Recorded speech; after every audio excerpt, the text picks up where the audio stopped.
अस्सलाम वालेकुम। कैसे हैं आप सब? तो चलिए वो पागल सी का रिव्यू करते हैं। वो पागल सी में दिखाया जाता है कि ज़हीन अपने माँ बाप से चीख चीख कर कहता है कि मैंने सज्जो के साथ कुछ भी नहीं किया, आप लोग मेरी बात का एतबार क्यों नहीं करते। लेकिन उसका भाई अनवर कहता है कि सब सबूत तुम्हारे खिलाफ हैं, तुम ऐसे कैसे कह सकते हो कि तुमने सज्जो के साथ कुछ नहीं किया। वहीं पर अनवर की बीवी भी घर छोड़कर चली जाती है और ज़हीन परेशान होता है कि आखिर मेरे साथ हुआ क्या है, कौन है वो जिसने मेरे फ़ोन से मैसेजेस किए हैं। फिर वो सोचता है कि शायद मेरी भाभी ने ही ये सब कुछ किया है।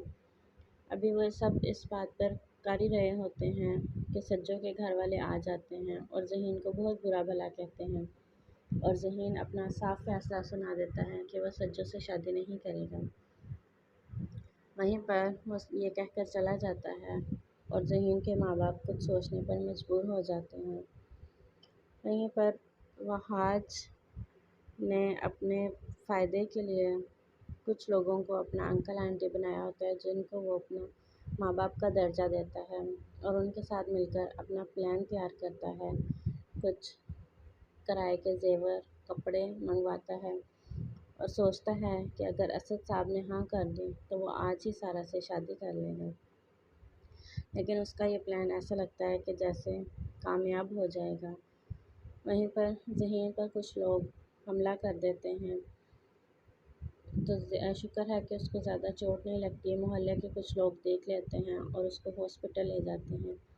वैसे तो ये हमला वहाज ने करवाया होता है, लेकिन सब सोचते हैं कि शायद सज्जो के घर वालों ने, उसके भाई ने ये सब करवाया है ताकि ज़हीन उसकी बहन से शादी करने के लिए तैयार हो जाए।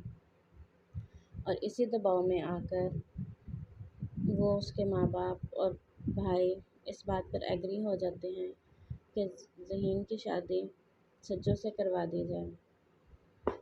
वहाज कुछ और चाल चलने चला था, लेकिन उसके साथ कुछ और हो गया। शायद ये ज़हीन के हक़ में बेहतर ना हो बात। वहीं पर दिखाया जाता है कि वहाज अपने मुँह बोले अंकल आंटी को लेकर असद के घर जाता है और वो सब असद का रिश्ता, वहाज का रिश्ता सारा के लिए मांगते हैं, जिस पर असद थोड़ा सा सोचने पर मजबूर हो जाता है कि उसे इससे शादी कर देनी चाहिए। लेकिन शाज़मा इस रिश्ते की बढ़ चढ़ कर मज़म्मत करती है और मना करती है कि वो ये शादी नहीं होने देगी, और वो सारा पर सारा डाल देती हैं कि सारा बहुत आसाइशों में पली बड़ी है। वो वहाज जैसे लड़के के साथ कैसे कॉम्प्रोमाइज़ कर सकेगी, कैसे रह सकेगी। वहीं पर असद उन्हें कहता है कि मैं सारा से बात कर कर आपको बताऊंगा, और सारा वहाज से ऑफिस में बात करती है और कहती है कि तुम्हारी हिम्मत कैसे है मेरे घर अपना रिश्ता भेजने की, तुमसे कभी शादी नहीं करूँगी। वहीं पर वहाज कहता है कि मुझे लगता है कि तुम मान जाओगे।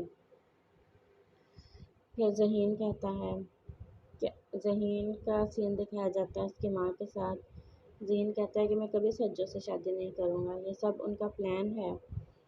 लेकिन उसकी माँ डर जाती है और उससे कहती है कि तुम शादी कर लो उसके साथ, नहीं तो हम क्या करेंगे, ये लोग हमें बदनाम कर देंगे, हमने सिर्फ एक इज़्ज़त ही तो कमाई है।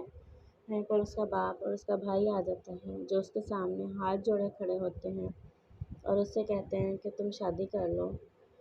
फिर वो मजबूरी में आकर हाँ कर देता है। वहीं पर अलिशबा सारा को कॉल करती है और उसे कहती है कि तुम तो अब हमसे मिलती ही नहीं हो, तुमने तो खुद को कट ऑफ कर लिया है।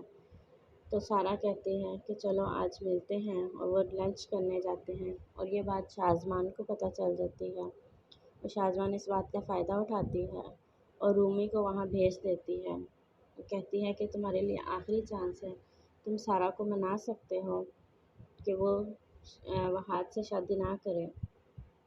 अब देखें आगे इस ड्रामे में क्या होगा, शाज़मान और क्या नई चाल चलेगी। और शाज़मान असद से कहती है कि अगर सारा की शादी वहाद से हो गई तो मेरा क्या होगा, मैं कहाँ जाऊँगी, मुझे अपनी सिक्योरिटी के लिए कुछ चाहिए, औलाद तो तुम मुझे दे नहीं सकते। तो असद कहता है तो बताओ तुम्हें क्या चाहिए। वो कहती है कि ये घर मेरा नाम कर दो, یہ ساری باتیں سارا بھی سن لیتی ہے اور سارا کہتی ہے کہ آپ یہ گھر کبھی بھی اس کے نام نہیں کریں گے، جس پر اسد تھوڑا سا پریشان ہو جاتا ہے شازماں کی بات سن کر بھی کہ آخر شازماں کیا کہہ رہی ہے، میں یہ گھر اس کے نام کیسے کر سکتا ہوں۔ اب آگے آگے جیسے جیسے ڈرامہ بڑھتا جا رہا ہے، سب کی اصلیت سامنے آتی جا رہی ہے۔ یہ بھی ہو سکتا ہے کہ یہ سارا پلان شازماں اور وہاج کا ہو۔ سامنے میں تو دیکھنے میں ایسے ہی لگتا ہے کہ یہ ان کا پلان نہیں ہے، یہ دونوں ایک دوسرے کے خلاف ہیں۔ اب دیکھیں آگے اس ڈرامے میں کیا ہوگا۔ یہ نیکسٹ ایپیسوڈ میں دکھایا جاتا ہے کہ رومی سارا سے ملتا ہے اور اسے شازماں کے خلاف بھڑکاتا ہے کہ شازماں بہت چالاک عورت ہے، تم اس سے بچ کر رہنا۔ وہیں پر ذہین اپنی بھابھی سے کہتا ہے کہ سارا نے خوش دلی سے وہاج کے لیے ہاں نہیں کی، اس نے مجبوری میں کی ہے، کیونکہ سارا ذہین کو کال کر کے بتا دیتی ہے کہ میرے پاپا نے مجھے کہا ہے کہ میں نے تمہارے ایٹیٹیوڈ کی وجہ سے تمہارا رشتہ وہاج کے ساتھ طے کر دیا ہے اور 2 دن بعد تمہارا نکاح ہے۔ یہ سن کر ذہین بہت پریشان ہو جاتا ہے، لیکن وہ سجو سے بھی شادی نہیں کرنا چاہتا اور سارا بھی اس معاملے میں بہت پریشان ہے اور شازماں کہتی ہے کہ جس نے مجھے دھوکہ دیا ہے میں اس کو کبھی سکون چین سے رہنے نہیں دوں گی، میں اس سے پورا بدلہ لوں دینے گی۔ والوں کو میں بخشتی نہیں۔ وہ عورت بہت خطرناک ہے سارا، بچ کر رہو اسے۔ میرے منع کرنے کے باوجود تم رومی سے ملنے گئی؟ میں نے اپنی خوشی سے ہاں نہیں کی ہے بھابھی، صرف اپنے ابا کی عزت رکھنے کے لیے مجبوری میں ہاں کی۔ میرا وہاج کے ساتھ رشتہ طے کرتی ہے اور اگلے 2 دن کے اندر اندر میرا نکاح کر دیں گی۔ کیا؟ اب آگے اس ڈرامے میں کیا ہوگا؟ کیا ذہین اور سجو کی شادی ہو جائے گی؟ کیا سارا اور وہاج کی شادی ہو جائے گی؟ شازماں اور وہاج کے رشتے کا کیا بنے گا؟ یہ سب کچھ دیکھنے کے لیے دیکھتے رہیں وہ پاگل سے، اور اپنی رائے کمنٹ باکس میں ضرور بتائیے گا۔ میرے چینل کو سبسکرائب، لائک اینڈ شیئر ضرور کیجیے گا۔ Thanks for watching.